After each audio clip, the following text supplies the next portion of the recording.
ఇచ్చారు. ఈ నూతన సంవత్సరం 2021 నీ దయలో నీ కృపలో మమ్మల్ని కాపాడుతూ వచ్చారు నాయన. గడిచిన సంవత్సరములో మమ్మల్ని కాపాడిన దేవా, కృప చూపించిన దేవా, ఈ 2021 అనే పేరుతో మీ పాదల దగ్గర చేరి ప్రార్థన చేస్తున్నాం నాయన. మా బ్రతుకు దినములు ఇంకా ఎన్ని దాచబడి ఉన్నాయో మీ దగ్గర మాకు తెలీదు. అయినా మేము మంచివారమని కాదు కానీ, మాలో ఉన్న లోపాలను బట్టి కాదు కానీ, మీ ఉచితమైన కృపను బట్టి, మీ ప్రేమను బట్టి ఈ నూతన సంవత్సరాన్ని మాకు ఇచ్చావు నాయన. మా భక్తి జీవితాలు బాగున్నాయని కాదు నాయన, నీ మాటతో నాయన సమస్తాన్ని కలిగించిన దేవుడవు దేవా.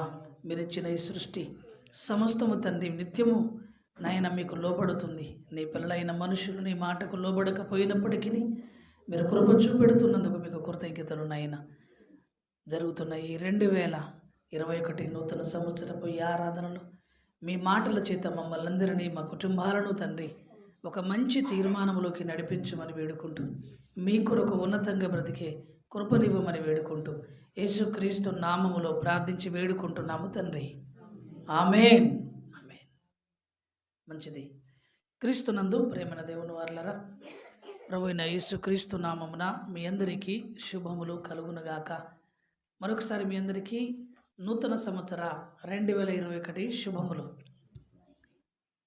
మంచిది.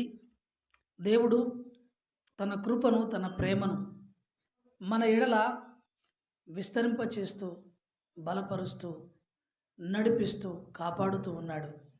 మరి ఆయన ప్రేమ, ఆయన కృప, ఆయన దయ ఎంతో గొప్పది. మరి ఆయన ప్రేమను బట్టి, ఆయన కృపను బట్టి మరి నిండు కృతజ్ఞతలు ఆయనకు మనము చెల్లించబద్దులమై ఉన్నాం.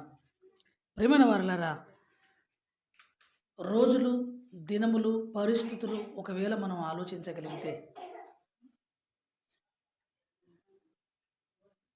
లోకములో మనుషులను ఒక భయాందోళనకు గురి చేసే పరిస్థితులు లోకంలో కనబడుతున్నాయి. కలవరం, కొత్త కొత్త రోగాలు మరి పుట్టుకొని రావడం, ప్రపంచవ్యాప్తంగా ఒక భయాందోళనకరమైన పరిస్థితులు, భయానకమైన పరిస్థితులు ప్రతి దేశంలో కనబడుతున్నాయి.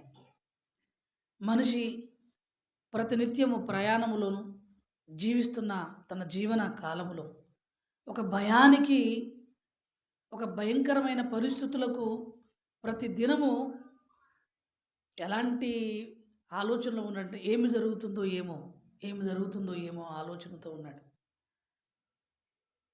దీనికంతటికి కారణం మనకు తెలుసు. మనిషి చేసే పాపాన్ని బట్టి, మనుషుల యొక్క అపరాధములను బట్టి ఒకవైపు ప్రకృతి కూడా పాడైపోయింది, ఒకవైపు దేవుని కోపం అనేది మనిషి మీద రగులుతుందని మనం చెప్పక తప్పదు.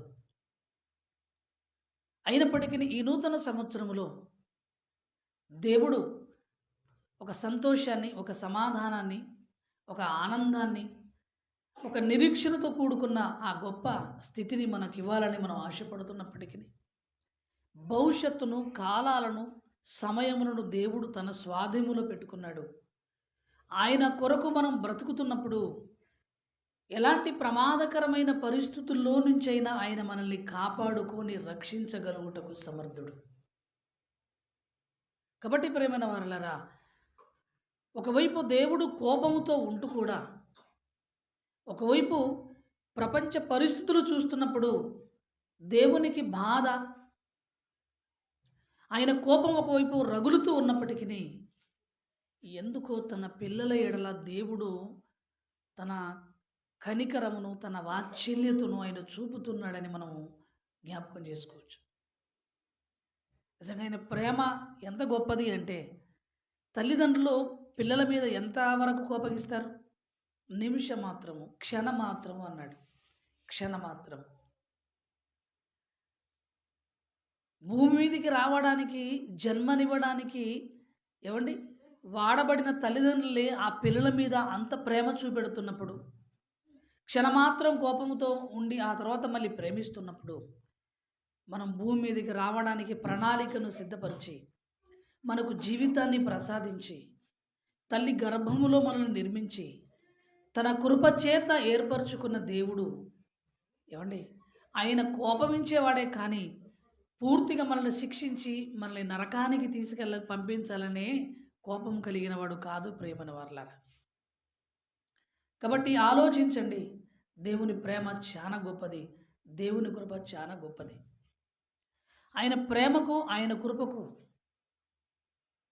మనం వెలకట్టలేము ప్రేమన వర్లారా. అందుకే దేవుడు ఒకవైపు తన కోపాన్ని లోకములోకి పంపించిన ఇదిగో శిక్షలు అమలవుతున్నా, మనం ఊహించలేని పరిస్థితులు లోకములో సంభవించిన మళ్ళీ ఎందుకో ఆయన ప్రేమ మళ్ళీ మానవుల ఎడల కనబడుతుంది ప్రియులారా. కనబడుతుంది కాబట్టే ఈరోజు మనందరం సజీవ లెక్కలో ఉన్నాం. కనబడుతుంది కాబట్టే ఈరోజు ప్రపంచం అంతా ఒకవైపు క్షేమంగా ఉండగలుగుతుంది, బ్రతకగలుగుతుంది, జీవించగలుగుతుంది. తెలుసా? అందుకే భక్తుడు కీర్తనల గ్రంథంలో ఒక మంచి మాటను మన జ్ఞాపకం చేస్తాడు. కీర్తనల గ్రంథము 116 చూడండి ప్రియులారా. కీర్తనల గ్రంథము 116 5వ వచనాన్ని మనం జ్ఞాపకం చేసుకుందాం. 5వ వచనం, యెహోవా దయాళుడు నీతిమంతుడు మన దేవుడు వాత్సల్యత గలవాడు. యెహోవా దయాళుడు. ఏమండి? యెహోవా దయాళుడు. దేవునికున్న దయ, దేవునికున్న ప్రేమ మానవాళిలో ఎంతమందికి ఎవరికి మనకు కనబడుతుంది చెప్పండి? యెహోవా దయాళుడు నీతిమంతుడు, మన దేవుడు వాత్సల్యత గలవాడు. ఆయన దయ కలిగిన వాడు, కృప చూపించేవాడు, వాత్సల్యతను చూపించేవాడు. ప్రేమైన వర్లారా, ఆయన ప్రేమకు మనం ఏమి చెల్లించగలం చెప్పండి? ఆయన ప్రేమ చాలా గొప్పది, వివరించలేనిది. ప్రేమైన వర్లారా, మన జీవితంలో ఆయన ప్రేమను మనం వివరించలేము, అంత గొప్పది దేవుని ప్రేమ. మరొక మాటను చూడగలిగితే విలాప వాక్యములు 3వ అధ్యాయము 23వ వచనములో ఉన్న వాక్య భాగాన్ని ఒకసారి చూడండి. విలాప వాక్యములు 3వ అధ్యాయము 23వ వచనం. అనుదినము నూతనముగా ఆయనకు వాత్సల్యత పుట్టుచున్నది. అనుదినము దేవునికి నూతనముగా వాత్సల్యత పుట్టుచున్నది అంటే అనుదినము నూతనముగా ఆయనకు వాత్సల్యత పుట్టుచున్నది అంటే ఆలోచించండి ప్రియమైన వారలారా. ఒకవైపు కోపం వస్తుంది, తన కోపాన్ని మళ్ళీ పంపించాడో లేదో మళ్ళీ వెంటనే తనకు వాత్సల్యత పుడుతుందట. ఎవరి ఎడల?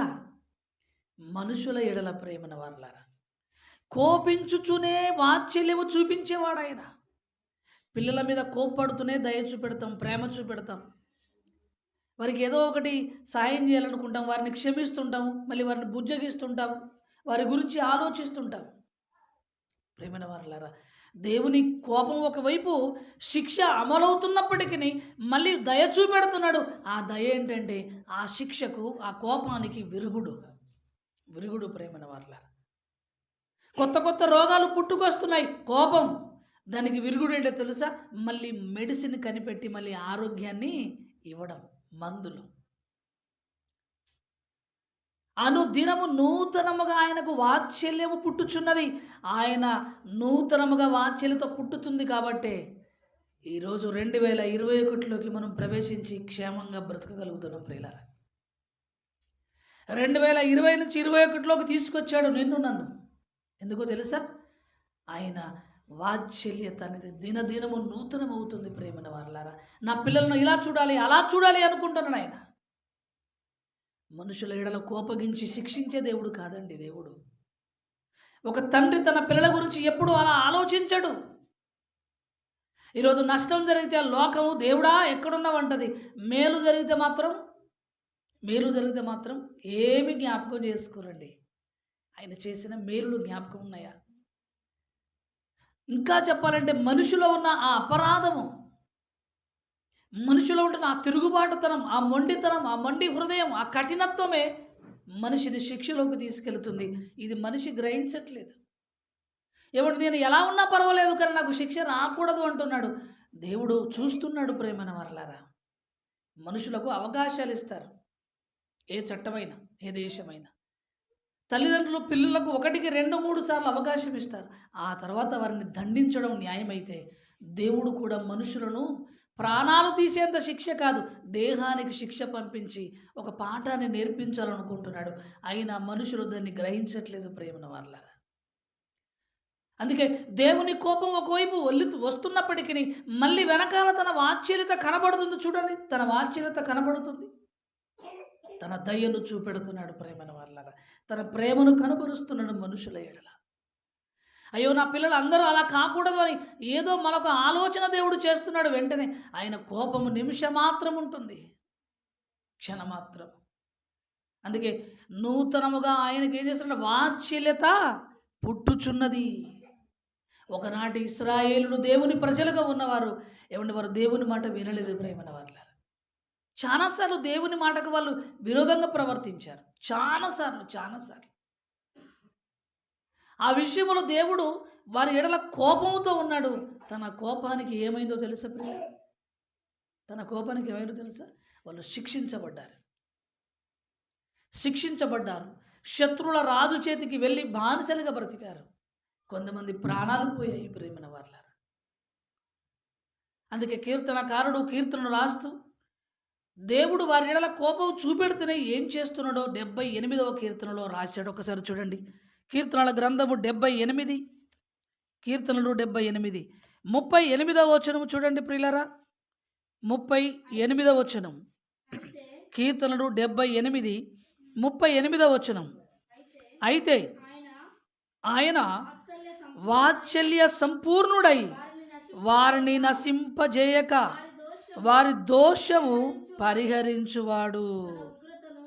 ఆయన వాత్సల్య పూర్ణుడై వారు చేసిన పాపమును బట్టి వీరిని చంపాలి అని అనుకుంటున్నాడు, శిక్షిస్తున్నాడు. చంపకుండా మళ్ళీ ఆగిపోతున్నాడు. ఎందుకంటే ఆయన వాత్సల్య పూర్ణుడు ప్రేమన వాళ్ళాడ. ఆయన వాత్సల్య పూర్ణుడు. ఆయన దయ చూపించేవాడు, కనికరము చూపించేవాడు, ప్రేమ చూపించేవాడు, తన ప్రేమను మళ్ళీ కనుపరిచేవాడు. ఏం చేస్తున్నాడట ప్రియులారా? ఏం చేస్తున్నాడు? వారిని నశింపజేయక వారి దోషము పరిహరించువాడు. తన ఉగ్రతను ఏమాత్రమును రేపుకొనక పలుమారు కోపము అణుచుకొనువాడు. కుటుంబంలో భార్య కోపం వస్తుంది, అణుచుకుంటుంది. కొన్నిసార్లు భర్తకు కోపం వస్తుంది, కోపాన్ని అణుచిపెట్టుకుంటాడు. అంటే ఆ టైంలో ఒకవేళ కోపాన్ని క్రియారూపంలో ప్రదర్శిస్తే ఏదో ఒక నష్టము జరిగిపోతుంది. అది మనకు తెలుసు ప్రియులారా. కోపమును అణుచుకుంటే నష్టము జరగకుండా ఉంటుంది ప్రియులారా. దేవుడు తన పిల్లలను శిక్షించడానికి తన కోపం వస్తుంది. అలా కొద్ది శిక్ష జరిగిందో లేదో వాళ్ళ ప్రాణానికి ప్రమాదం రాకుండా దేవుడు వెంటనే తన వాత్సల్యతను చూపుతున్నాడట. తన వాత్సల్యతను. ఎంత మంచి దేవుడు ప్రేమన వాళ్ళారా. పాపం చేసిన దేవా నన్ను క్షమించు అంటే, నువ్వు చేసావు పాపం కనుక నీకు శిక్ష తప్పదురా అని వెంటనే నిన్ను చంపట్లేదు తెలుసా? నువ్వు చేసిన పాపాన్ని బట్టి నిన్ను చంపట్లేదు. ఆయన తన వాత్సల్యతను చూపుతున్నాడు, తన కనికరాన్ని చూపుతున్నాడు, తన ప్రేమను నీ మీద చూపుతున్నాడు. ఇదైనా మానవాళికి అర్థమవుతుందా ప్రియులారా? ఇదైనా అర్థమవుతుందా? ఇప్పుడు ఈరోజు కొత్త సంవత్సరం అనగానే ఇంకా ఎంజాయ్మెంట్ ఎక్కువైపోతుంది. ఏంటో తెలుసా? ఆయనకు కోపం పుట్టించే కార్యక్రమాలు, తినడం, త్రాగడం, గెంతడం, ఎగరడం, క్లబ్ డ్యాన్సులు. ఒకవైపు తెగులొచ్చి ప్రాణానికి ప్రమాదం జరుగుతుంది, ఆయన కోపం మండుతుంది ఆయన అన్నా కూడా మనిషి ఇంకా ఆయనకు కోపము రేపే స్థితిలో ఉన్నారు. ఆలోచించండి ప్రేమల వల్లారా. కానీ దేవుడు కోపించుచునే వాత్సల్యతను చూపించేవాడు. ఆయన ఒకనాడు ఇశ్రాయేళ్ల మీద తన కోపం రగులుకుంది. అయినప్పటికీ ఆయన వాత్సల్య పూర్ణుడు గనుక వారిని నశింపజేయక ఏం చేశాడట? క్షమిస్తూనే వచ్చాడు ప్రేమైన వారులారా. క్షమిస్తూనే వచ్చాడు. దేవుడు మనల్ని క్షమిస్తున్నాడు, మరి మనం పక్క వారిని క్షమిస్తున్నామా? దేవుడు ఎన్నో మార్లు మనుషులను మన అపరాధములను క్షమిస్తున్నాడు. మనము మనుషులు మన ఎడల చేసిన తప్పులను మనం క్షమించగలుగుతున్నామా? నూతన సంవత్సరంలోకి వచ్చామంటే మనలో ఒక నూతనమైన మార్పు రావాలి ప్రియులారా, ఒక మార్పు రావాలి. ఆ మంచి మార్పే నీ జీవితాన్ని క్రీస్తులో ఆనందింపజేస్తుంది, నిలబెడుతుంది. దేవుడు ఆనందపడతాడు ప్రేమైన వాళ్ళారా. ఏమండి, వచ్చామా వెళ్ళిపోయామా అనేది కాదు.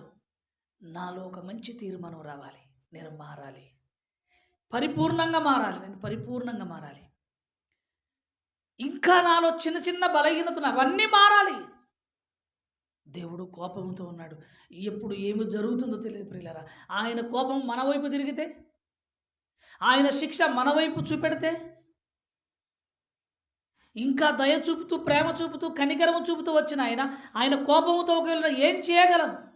ఏం చేయగలం? ఆయన వాత్సల్యతను చూపుతున్నప్పుడే అమ్మో ఇప్పటి వరకు చేసినవి చాలు, ఇక నేను ఇలా ఉండకూడదు, ఇలా జీవించకూడదనే ఒక భయము మనలో ఉండాలి ప్రేమైన వాళ్ళారా. ఒక భయం మనలో ఉండాలి. ఆ భయం అనేది రావాలి. సంవత్సరం వచ్చింది, ఈ సంవత్సరం ఎక్కువ మంది వాగ్దాన కార్డ్స్ తీసుకుంటారు పిల్లలు. దేని కొరకు? దేని కొరకు? వాగ్దాన కార్డ్స్ తీసుకోవడం కాదు. దేవుని దగ్గర నువ్వు ఒక మాట ఇచ్చు, నువ్వు దేవుడు నీకు వాగ్దానం చేయడు, దేవునికి నువ్వు ఒక మాట ఇచ్చి వెళ్ళి ఇక నుంచి, దేవా నేను నీ కోసం బ్రతుకుతాను, నువ్వు అన్నట్టుగా బ్రతుకుతాను, మాట ఇచ్చి వెళ్ళు. దేవుడు నన్ను ఆశీర్వదిస్తానని ఏమండి నాకు వాగ్దానం వచ్చింది, ఇది తీసుకొని 2-3 రోజులు మురుస్తారు, బైబిల్లో పక్కనో ఇక్కడ పెట్టేస్తారు. ఇవన్నీ బైబిల్లో ఉన్నాయి, అవి నువ్వు చదువు. కానీ దేవుని కొరకు నువ్వు ఏం చేస్తావో ఈ సంవత్సరం ఒక తీర్మానం చేసుకొని వెళ్ళవా? దేవుని వాగ్దానం నీకేమొచ్చింది అక్క అన్న, నీకేమొచ్చింది? ఏంటిది వాగ్దానం? ఏంటిదండి వాగ్దానం? ఆయన తన మాట చేత మనల్ని బలపరుస్తాడు ప్రేమైన వాళ్ళరా. తన మాటల చేత మనల్ని బలపరుస్తాడు. కానీ నువ్వేం చేస్తున్నావు ఈ సంవత్సరం? నీ తీర్మానం ఏంటి? నీ గోల్ ఏంటి? నువ్వు ఎలా బ్రతకాలనుకుంటున్నావు? ఎలా జీవించాలనుకుంటున్నావు? ఏం చేయాలనుకుంటున్నావు? నీకు ఒక తీర్మానం వద్దా? నీకు ఒక కమిట్మెంట్ వద్దా? నీకంటూ ఒక గురి, ఒక ఆలోచన వద్దా? నీకంటూ ఒక మంచి తీర్మానం వద్దా? ఇదేమి లేదు ప్రేమైన వర్లారా, ఇదేమి లేదు. ఏమండి, హ్యాపీ హ్యాపీ హ్యాపీ హ్యాపీ. ఆ ఆనందము దైవత్వంలో ఉండాలి. ఆ సంతోషము దైవికంగా ఉండాలి. ఆ సంతోషము దేవునిలో వెతుక్కోవాలి. ఈరోజు మనిషి సంతోషాన్ని ఎక్కడ వెతుక్కుంటున్నాడు? త్రాగుడులో, తిండిలో, క్లబ్ డ్యాన్సుల్లో, ఎగరడంలో, డీజేల్లో, సెల్ ఫోన్లో, టీవీలో, ఎక్కడ కూడా వెతుక్కుంటున్నాడు. అది శాశ్వతమైంది కాదు ప్రియులారా. హృదయంలో నీకు ఆరోగ్యాన్ని ఇచ్చే ఆనందము కాదు అది. అది తాత్కాలికమైంది, క్షణమాత్రము ఉండేది. అది దేవుడు కోపంతో ఉండి కూడా మనుషుల ఎడల తన వాత్సల్యతను చూపుతున్నాడు. ఇది లోకము గుర్తించాలి, ఇది లోకము తెలుసుకోవాలి. ఆయన కోపం ఒకవైపు మండుతూ కూడా ఇంకా మనుషుల ఎడల ఆయన కృప చూపెడుతున్నాడు, దయ చూపెడుతున్నాడు, తన వాత్సల్యతను చూపెడుతున్నాడు. ఒకనాటి ఇశ్రాయేలు ప్రజల విషయంలో దేవుడు అలానే చూపెట్టాడు. ఎన్ని మార్లు ఆయన కోపం, ఎన్ని మార్లు. ఏమండి, అలా వచ్చిందా లేదో ఇలా క్షణం మాత్రం ఆగుతున్నాడు ప్రేమైన వాళ్ళరా. మనుషులు మాత్రం ఆయనను గుర్తించలేకపోతున్నారు. దేవుడు బాగానే ఉన్నాడు, మేము బాగానే, దేవుని దయ వలన మేము బాగానే ఉన్నాం, ఆయన దయ వలన బాగానే ఉంటున్నావు. కానీ నీ జీవితంలో ఆయన కొరకు ఎలా బ్రతుకుతున్నావు, ఏం చేస్తున్నావు అనేది ఒక ప్రశ్న నీ జీవితంలో నువ్వు వేసుకోవాలి. ఈ సంవత్సరం నేనేం చేయాలి? నా తీర్మానం ఏంటి? ఇది కావాలి ప్రేమైన వారలారా. ఆయన వాత్సల్యత చూపించేది ఎందుకో తెలుసా? నిన్ను కరుణించడానికి, నీ ఎడల దయ చూపించడానికి, నీ ఎడల ప్రేమ చూపించడానికి, నీకు సహాయము చేయడానికి. ఎవరు గుర్తించగలుగుతున్నారు? ఎవరు అర్థం చేసుకోగలుగుతున్నారు? చెప్పండి. వస్తున్నాము, వెళ్ళిపోతున్నాము, కానీ నేనంటూ ఏం చేయాలి ఈ సంవత్సరం అంటే ఒక బలమైన తీర్మానం నీలో లేకపోతే దేవుడు నిన్ను కరుణించి కనికరించి కరోనా నుంచి నిన్ను కాపాడుతూ 21లోకి తీసుకొచ్చాడు. ఎందుకో తెలుసా? తన వాత్సల్యతను చూపెట్టి. నువ్వంటూ ఏదో ఆయన కొరకు చేసే పని మిగిలింది, అది చెయ్యాలి. ఇంకా నీ వంతు పని ఉంది, అందుకే తీసుకొచ్చాడు దేవుడు. ఒక్కసారి ఆలోచించండి ప్రేమైన వారలారా. ఆలోచించండి. చేయవలసిన పని ఉంది, బాధ్యత ఉంది, భారం ఉంది. అదంతా కూడా దేవుడు నీ భుజం మీద పెట్టాలనుకుంటున్నాడు. దాన్ని గురించి ఆలోచించాలి. మనం ఆలోచించకుండా ముందుకెళ్తున్నామంటే ప్రియులారా, ఏమండి, దేవుడు 21లోకి తీసుకొచ్చినందుకు అర్థం కూడా ఉండదు ప్రియమైన వాళ్ళ. ఆ 2021 నీకు ఇచ్చినందుకు అర్థం కూడా ఉండదు. అందుకే ఒక తీర్మానంతో మనం వెళ్ళాలి.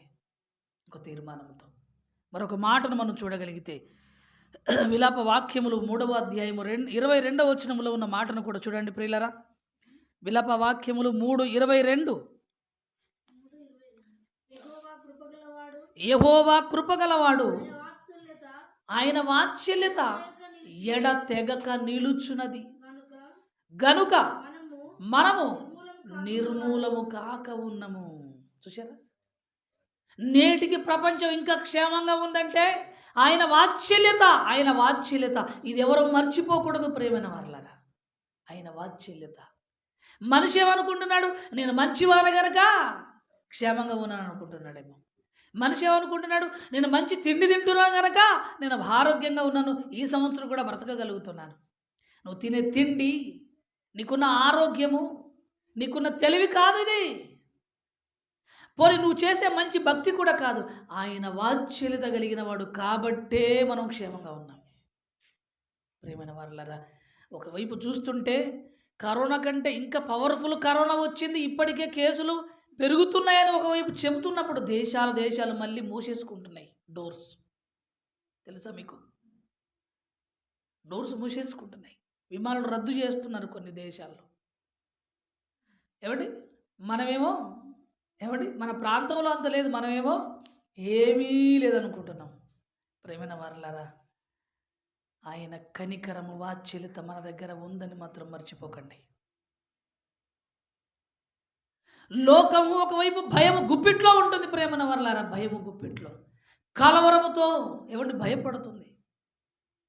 ఎందుకు అంటే వింత వింత రోగాలు, భూకంపాలు, కరువులు, అతివృష్టి, అనావృష్టి కుదిమేస్తుంది ప్రపంచాన్ని. ప్రకృతి విలయతాండం చేస్తుంది మానవుని మీద. దీని వెనకాల ఎవరున్నారు? మనిషి అర్థం చేసుకోలేకపోతున్నాడు ప్రేమన వాళ్ళారా.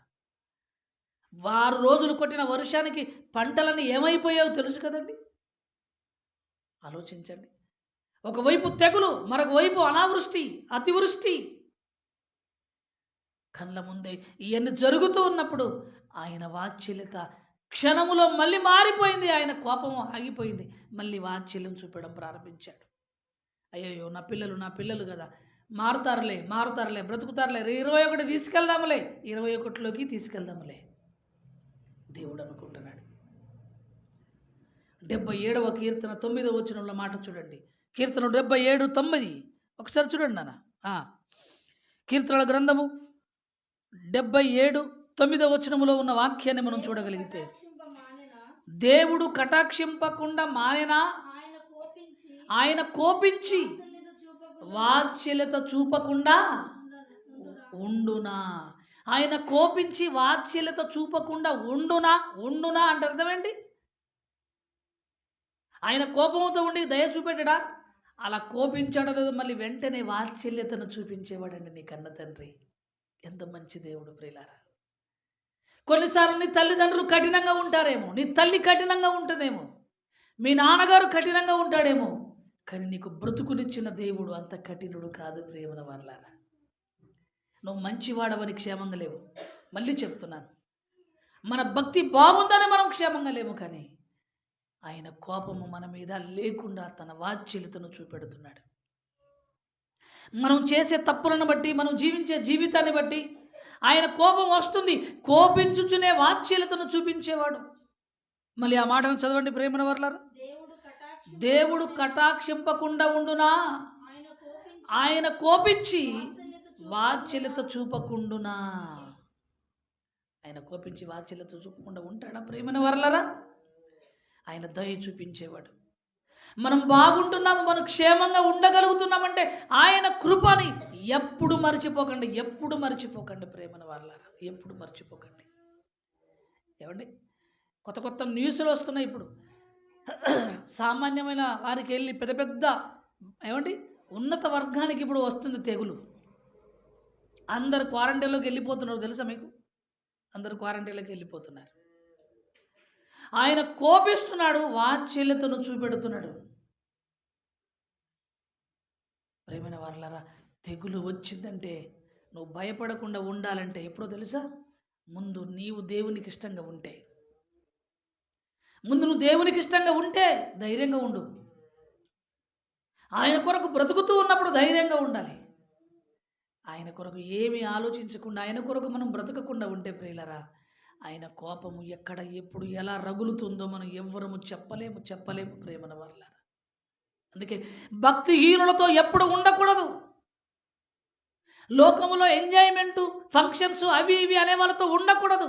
ఎందుకంటే అవి దేవునికి ఇష్టం లేని కార్యక్రమాలు ప్రేమన వారలారా. చాలాసార్లు ఆరాధనకి ఎందుకు రాలేదండి అంటే, మా వాళ్ళ ఫంక్షన్ ఉందండి. ఆరాధన చూసుకొని వెళ్ళిపోవచ్చు కదండి. కాదు, ఫంక్షన్ ఉంది. ఫంక్షన్కు ఆరాధన, దేవుని సన్నిధికి దూరం అవుతావా నువ్వు? చిన్న చిన్న కారణాలు చెప్తుంటాం ప్రేమన వారలారా. నిన్ను కాపాడిన కాపుదల, ఆయన కష్టం నీకు అర్థమైతే ఆ మాట నీ నోటి నుంచి చెప్పగలవా? దేవుని ఆ ఉన్నతమైన ప్రేమ ఇంకా మనకు అర్థం కావట్లేదు ప్రేమన వారలారా. ఇంకా అర్థం కావట్లే. నిన్ను, నీ భార్యను, నీ పిల్లలను, నీ తల్లిని, నీ తండ్రిని, నీ గ్రామాన్ని, నీ దేశాన్ని క్షేమంగా కాపాడుతూ వస్తున్నాడు ఆయన. కోపించుచునే వాత్సల్యము చూపెడుతున్నాడు ఆయన. కోపించాడు, దేహానికి శిక్ష వచ్చింది, మళ్ళీ వాత్సల్యం చూపెట్టి దానికి విరుగుడు చూపెడుతున్నాడు. చూసారా ఆయన ప్రేమ ఎంత గొప్పది ప్రేమన వారలారా. అందుకే ఆయన కోపముతో ఏమండి ఉన్నాడన్న విషయం మనకు అర్థమైతే మనల్ని మనం సెట్ రైట్ కావాలి. Set right. పిల్లల్ని అప్పుడప్పుడు రాయ్ చక్క కూర్చో అంటే వెంటనే జగత్తు.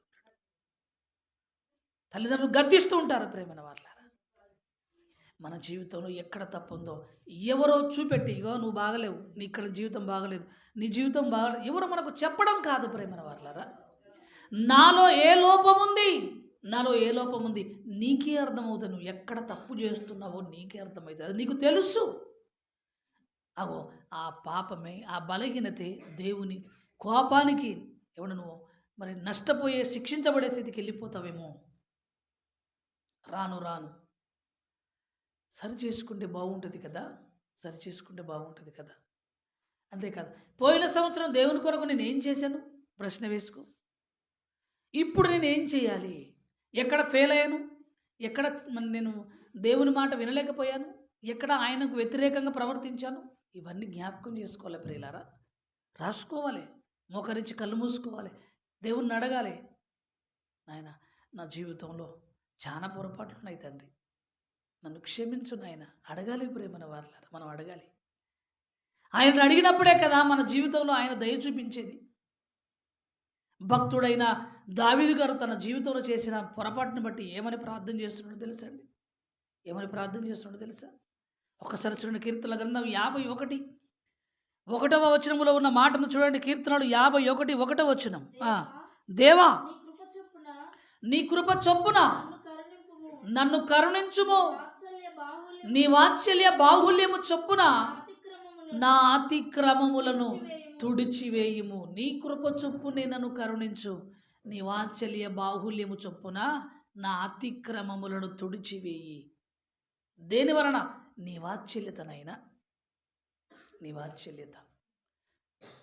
నన్ను కరుణించు, నన్ను నా ఎడల దయ చూపించు అని అడుగుతున్నాడు. చూడండి, నీ కృపా బాహుల్యము చొప్పున, నీ యొక్క దయా వాత్సల్యము చొప్పున నా పాపమును పరిహరించు, నన్ను కడుగు, నన్ను క్షమించు, నాకు దయ చూపించు.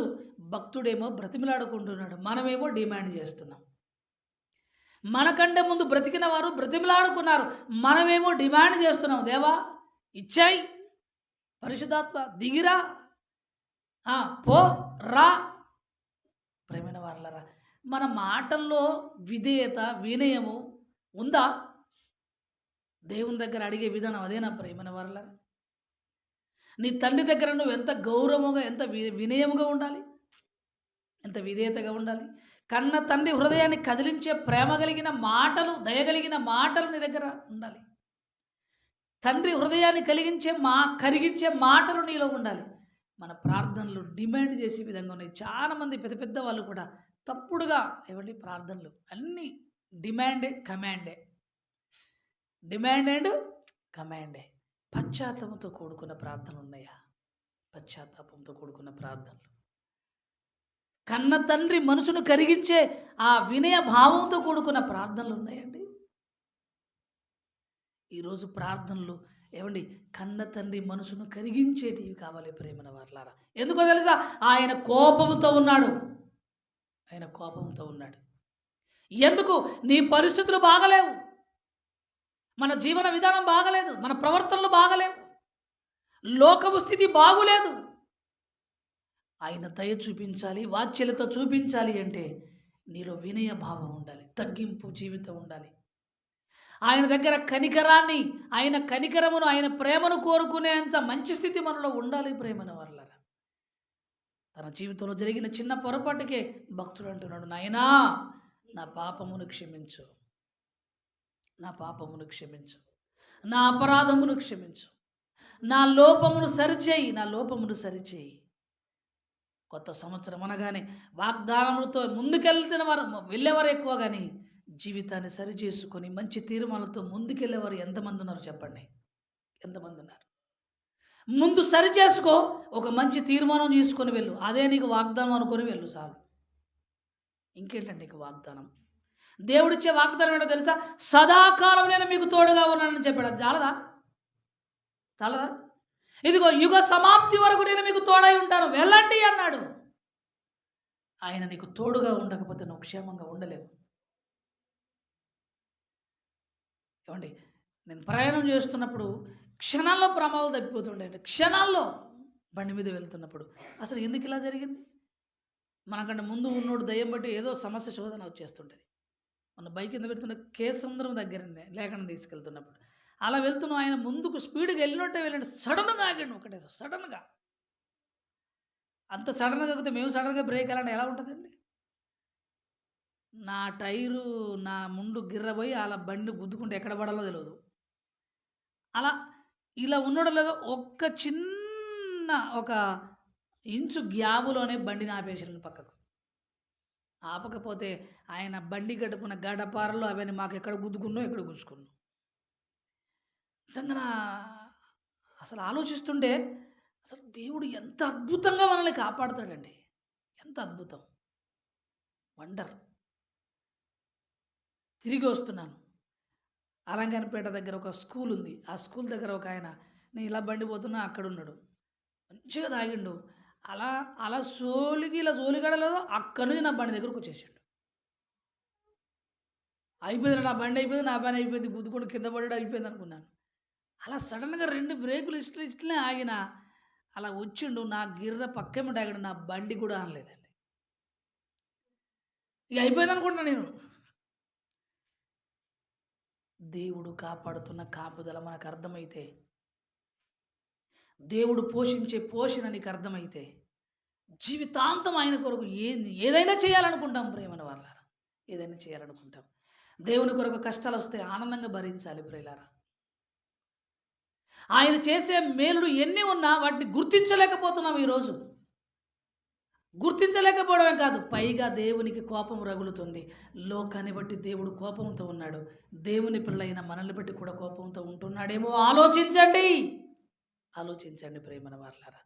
ఆయన కనికరాన్ని పొందుకోవడానికి, ఆయన ప్రేమను పొందుకోవడానికి ఆయన పాత్ర దగ్గరికి మనం రావాలి ప్రేమన వారలారా, రావాలి. యోవేలు గ్రంథంలో ఉన్న ఒక మాట చూడండి, 2వ అధ్యాయం యోవేలు గ్రంథం 2:13 వచనంలో మాట చూడండి ప్రియులారా. మీ దేవుడైన యెహోవా కరుణ వాత్సల్యము గలవాడును, శాంతమూర్తియు, అత్యంత కృపగలవాడునయ్యుండి. చూసినా, మీ దేవుడైన యెహోవా కరుణ వాత్సల్యములు గలవాడు, శాంతమూర్తి, అత్యంత కృపగలవాడునయ్యుండి, తాను చేయనుద్దేశించిన కీడు చేయక పశ్చాత్తాపడును గనుక మీ వస్త్రములను కాక మీ హృదయములను చింపుకొని ఆయన తట్టు తిరగండి. ఉపవాసం చేసేవారు. ఒకనాటి పాత నిబంధన గ్రంథంలో వస్త్రాలు చింపుకొని బూడిద పోసుకొని కూర్చునేవారు.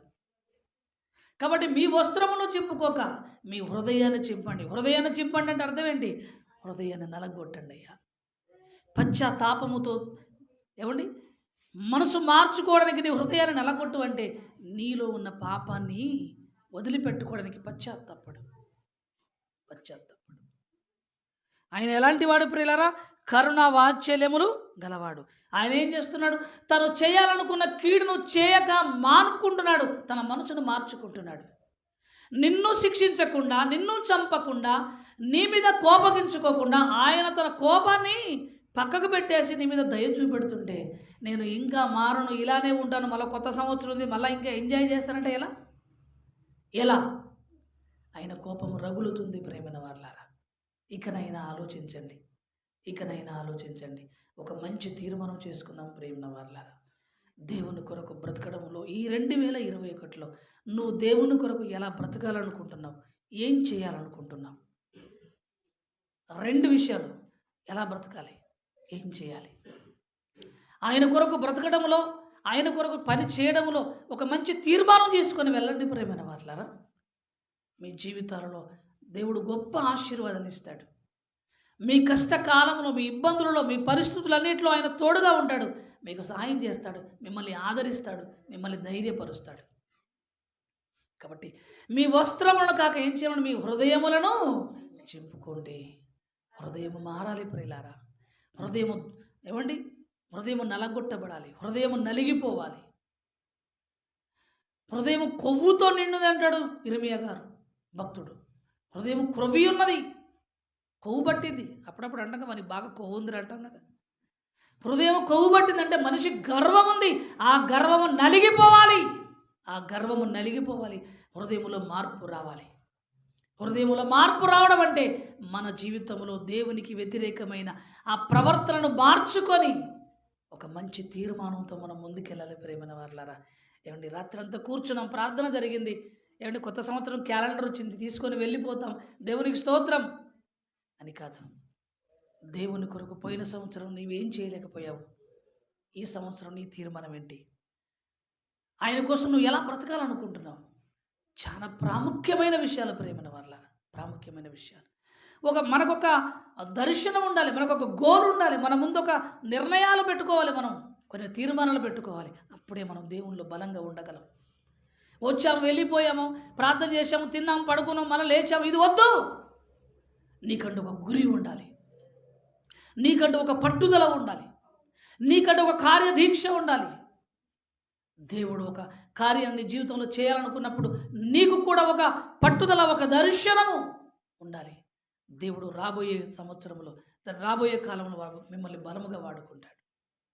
ఏమండి, ఒక్క ఆత్మను కాపాడి సంఘములోకి చేర్చరాదు. ఒక్క ఆత్మను క్రొత్త ఆత్మలు కొత్త సంవత్సరంలోకి వచ్చాం కదా, క్రొత్త ఆత్మ, ఒక్క ఆత్మను కాపాడు.